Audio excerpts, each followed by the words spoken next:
जनतेच्या नेतृत्वाचा नायक फक्त बाबा नायक।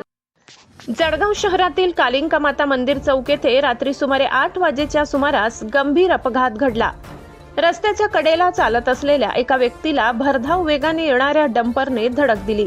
अपघातात संबंधित व्यक्ती जखमी झाली असून त्याला तातडीने रुग्णालयात दाखल करण्यात आले, पण उपचार घेत असताना त्यांचा मृत्यू झालाय।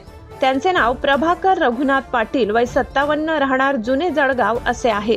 विशेष म्हणजे अपघात घडवणाऱ्या डंपरच्या नंबर प्लेटवर काळा रंग दिलेला असल्याचे प्रत्यक्षदर्शींनी सांगितले। अपघात होताच चालकाने घटनास्थळावरून पळ काढला। घटनेची माहिती मिळताच पोलिसांनी घटनास्थळी पोहोचून तपास सुरू केला असून फरार चालकाचा शोध घेतला जात आहे। या घटनेमुळे परिसरात काही काळ तणावाचे वातावरण निर्माण झाले होते। नागरिकांनी अशा बेफिकीर वाहन चालकांवर कडक कारवाई करण्याची मागणी नागरिकांकडून केली जात आहे।